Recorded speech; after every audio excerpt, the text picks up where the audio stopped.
Blam! Death cakes.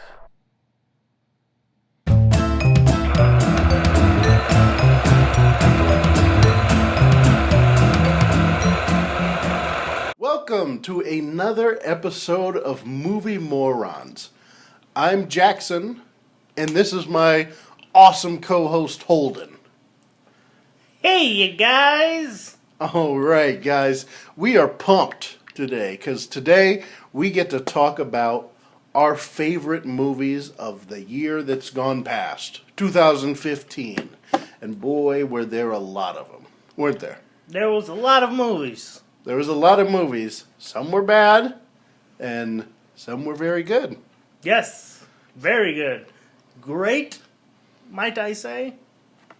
Some of them, maybe, or maybe not. Who knows? Well, we know. All right. Some of them are best. Some Top of them 10. are best. And that's At least exactly 10 of what them. we're going to do. We're going to do a top 10 list. Best movies of 2015. It's been a while since we put together these lists, so we may say like, what?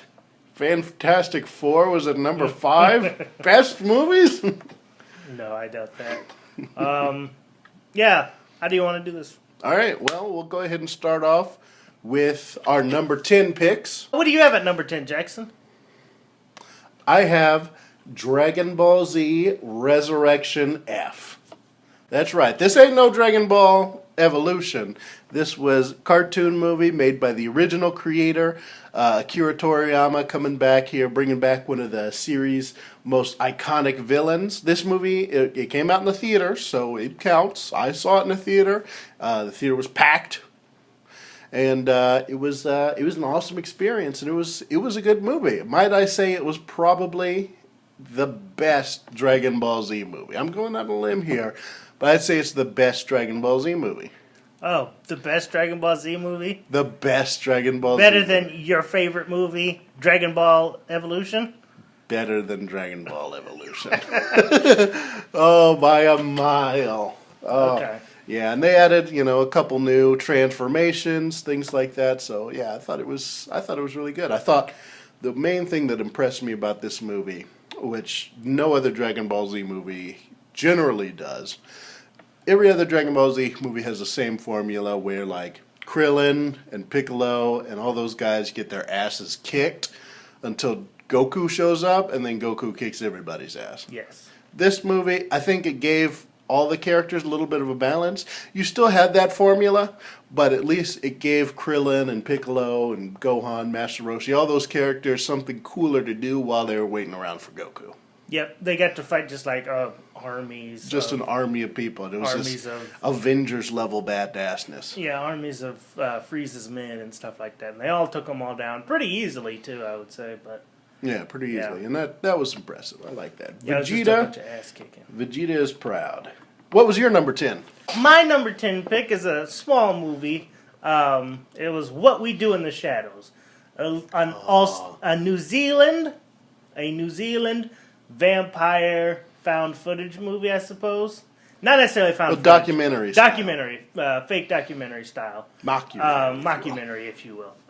Yeah, it's about these 3 New Zealand vampires, all kind of living together as a documentary crew comes in and films them.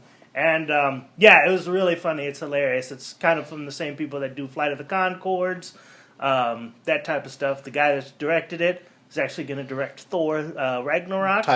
Was his name Taika Waititi? Taika Waititi or something like that. Waititi. He was actually in Green Lantern. Another one of your favorites. Oh, yeah. You guys know how I love Green Lantern.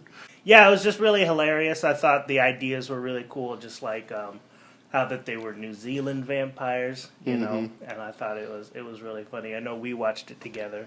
It was really hilarious. It's not on my list here. I wish it was. I think I forgot about it and maybe just didn't put it on there. But yeah, that definitely deserves to be on my list, and it deserves to be on everybody's top 10 list. Everybody needs to see this movie this year because it was hilarious. Yeah, I mean, it is a movie that it is a new type of comment. It's probably one of the best comedies I've seen this year. Probably the best comedy I've seen this year. I would agree with that. That was a good ass movie. I mean, Jermaine Clement, Taika Waititi. We get a little preview of what we're seeing in Thor Ragnarok. So, Yeah. all right. So, what's your number 9 pick? My number 9 pick is actually Anomalisa. Oh, It's the Charlie Kaufman puppet movie that he made. It's really weird just looking at it, but once you actually like finish it and think back to it, you're like, this is actually like a really like beautiful movie because it's it's the idea that everybody, like we said, they all sound and look the same, and like once he meets this girl, he realizes that that he falls in love with her, and all this stuff happens. I won't give too much away, but it's just a really beautiful movie. I thought the performances were great. Jennifer Jason Leigh, I thought she was really good in that. Mm-hmm. Or maybe it's just because everybody sounded the same, and then you heard her voice, and you were kind of like, oh, she sounds beautiful. But I thought David Thewlis, he was really good. He had a great voice, and I just thought the idea was amazing. I always like to have a really good gimmick within a movie, and I really liked that the gimmick was that they were all like, claymation puppets or something like that. And that every claymation puppet in the world had the same voice actor. Yeah. Not doing like different voices or anything. No, just yeah, that yeah. same When he was a guy, he had the voice. When he was a girl, he had the same exact voice. No difference as a in guy, inflections and everything like that. Yeah, you know me. I love my Charlie Kaufman movies, and this one was no exception here. It was a pretty dope film. Mm-hmm. What was your number 9 movie? My number 9 movie was The Martian. We're gonna science the shit out of this. Yes, indeed. You guys, you did, didn't you? It's actually nominated for Best Picture. Yeah, it is nominated for Best Picture here. I just thought it was a really, fun sci-fi, near future, kind of low sci-fi movie about a guy who's Robinson Crusoe in space, has to, overcome insurmountable odds of growing food and friggin' like eating potatoes in space. He ate a lot of potatoes. A lot of potatoes. So many potatoes. Yeah, I know. And he ran out of ketchup really quick. That was probably the thing I didn't like in the movie as much. It was a little unrealistic because he was just like, just squeezing a lot. You need to conserve that ketchup a little bit. Well, he had the packets, and he probably used like 2 or 3 packets in one sitting. Yeah. And He needed to conserve those ketchups. It was like, He so ran you're old. fast. I mean, he probably had other stuff too. He probably could have like made like a couple baked potatoes. He probably could have put some mustard on the I mean, potatoes. but I mean, besides ketchup, I mean, he probably had cheese, maybe some type of like weird cheese. Could have made like a baked potato, maybe made some French fries. I think guess you would've still you're giving been- him too many things to have in space. You don't have like a fryer or nothing. I guess not. He probably would Like have a fryer. He had a salt. microwave or something like that. But yeah, I mean, I enjoyed it a lot too. I didn't see it in the theaters like you did, but I did think it was a really good fun, a good fun movie. Oh yeah. It was really fun. Matt Damon was really good. Jeff Daniels was a good bad guy, even though he wasn't a bad guy. Yeah, it's like he was the closest to a bad guy. It seemed like he was written as a bad guy originally, and then they were just kind of like, well, let's not make him a bad guy. Yeah, they were like, Jeff Daniels is so likable. He can't be a bad guy. He's Yeah. Dumb and Dumber. That's his claim to fame for you, isn't it? Claim to fame. All right, Jackson. So at number 8, what's yours? Ant-Man. All right, AntMan. There we go. Obviously, we're big superhero fans here at Blam Death Cake, so I couldn't not pass up an opportunity to put Ant-Man on my list here because Ant-Man was just a really fun Marvel superhero movie. I mean, Marvel they don't make bad movies very often, and this was a good movie. It may not have been as good as Guardians of the Galaxy. It may have been disappointing for some, but I thought it was a good movie. Great performances by Paul Rudd, Michael Douglas, Michael Pena, the dude that played Anthony. Made me cry when he died. Anthony. Yes, it was definitely a really great movie. I think was kind of surprising for me. I think maybe a lot of people kind of built it up in their heads that like it was going to be really amazing or something like that. I kind of had a little lower hopes for it because AntMan. Whereas I've always been a fan of Hank Pym. I've never really been familiar with Scott Lang. So while going into it, I was kind of like, I can take it or leave it. Kind of like with Guardians. And walking out of it, I thought it was a really solid movie. I think I'm really excited to see what they'll do in the sequel. But The Wasp. With the Wasp and everything like that, and like you said, Michael Pena, Michael Douglas, they were all great in it, and I'm excited to see them come back for more. But I mean, definitely it was one of the best. It was a dope film, I thought. Yep, best of the film, best of the year. Not on my list though. Not on your list, but I couldn't let it go by and not put it on my list there. But what was your number 8? My number 8 was Ex Machina. Oh, Ex Machina, the movie about the robot lady. Robot lady in the basement. This was a really great movie. It's from the guy that wrote 28 Days Later and other great sci-fi films. Mm-hmm. It was a really great kind of thriller mystery movie that you were kind of second guessing, until the end you find out all this stuff. But yeah, I thought they had, those three were really great in the movie. I really liked Oscar Isaac and what's her face, robot lady. Yeah, Alicia Vikander was really good. Yeah, Domhnall Gleeson. Vikander. So yeah, I thought that was a really Domhnall great. Gleeson and Oscar Isaac. This was like the year of Oscar Isaac and Domhnall Gleeson. I know. They were in 5 movies this year, and they were all good. Yeah. But yeah, it was pretty dope here. I don't think we've had a synthetic artificial intelligence story as compelling as this since Data on Next Generation.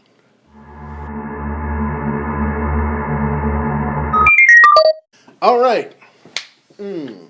We are rolling on this list here. At number 7, we have, for me, The Big Short. That's surprising, Jackson, because at number 7, I have The Big Short as well. Oh my gosh! What? It's almost like we planned it, but we didn't plan it. Well, Because The Big Short was just it was just an awesome movie. Though I don't know, it was just really enjoyable to me. It's not like I didn't feel like it was riotously hilarious, but it was just really engaging the way that they put this movie together and the way that they kind of showed you all of the dirty underbelly of the banking world in this true story and stuff like that, and how the actual housing crisis actually happened. And yeah, I thought it was really enjoyable. It's one of those movies where it's usually I don't want to watch a movie about finances many times, but I'd watch this 4 times. Yeah, it was a really enjoyable movie that, like you said, you didn't think you'd like. And I thought that's a lot of credit to the writing and Adam McKay. He was able to make something that would be completely off the spectrum of my tastes. I wouldn't want to see this at all. And it actually was quite enjoyable. I thought the performances were really great. I really liked Christian Bale and Steve Carell.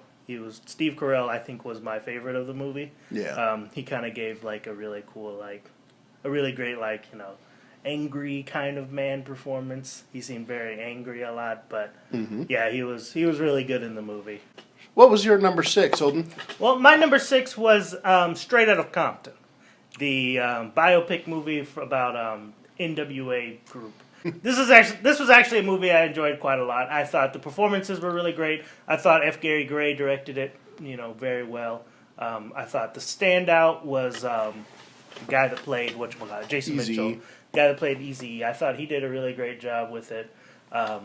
I thought the other two were really solid as well, but I think you just got to see him play a little more of Easy than we saw of the other two. Yeah. But I thought all around the ensemble, the whole movie as a package, the whole movie was great. Giamatti. He was good as usual, except in Amazing Spider-Man 2. I mean, even then, it's entertaining to watch. He was standout, but standout in a bad way. Dude that played Ice Cube, who was Ice Cube's son, he was really good at pulling off that Ice Cube look, the scowl, that Ice Cube scowl. He was really good at pulling that off. The dude that played Suge Knight was really scary. Suge Knight was an excellent villain in this movie. I'm glad that he went to jail now. The villain. So yeah, And I felt like it had a good pace throughout the movie of going from story to story, and then just throwing in all that music that you've been listening to for years, and seeing the people that made it. Yeah, seeing Snoop Dogg. Seeing Dr. Dre recording that first song with Eazy in the studio, and him learning how to rap and stuff like that, and him being like, "Come on, man, do it like this." And you always tell me that they did it line by line. Mm-hmm. So that was and that's kind probably of how cool. it started out. So yeah, that was cool. I didn't put this on my. I didn't put Straight Outta Compton on my list, but that's because. Don't blame me. I hadn't seen it when I wrote this list, but at my number 6, I have Avengers: Age of Ultron. So you put that one above Ant-Man? Yeah. Okay. I do put Avengers: Age of Ultron above Ant-Man. I mean, it's an Avengers film. You got Robert Downey Jr., you got Chris Evans, you got them, they're punching robots.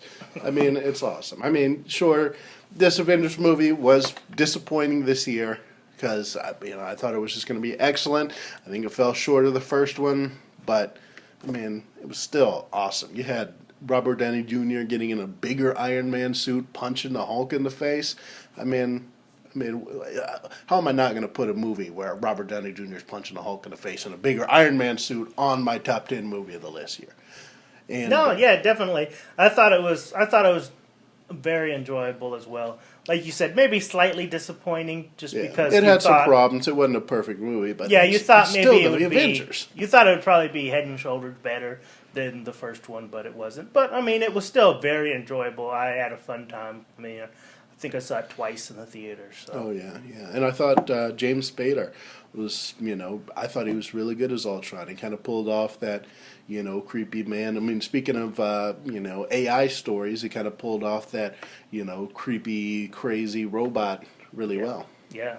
Just a guy who was just completely unstable, and he was a robot. Yep, great voice casting as well. Hey guys, we had to cut this video in half, so go ahead and just watch the other half if you want to see 5 through 1 of our top 10 movies of 2015. But yeah, it was pretty dope. Right? I don't think we've had a synthetic artificial intelligence story as compelling as this since Data on Next Generation.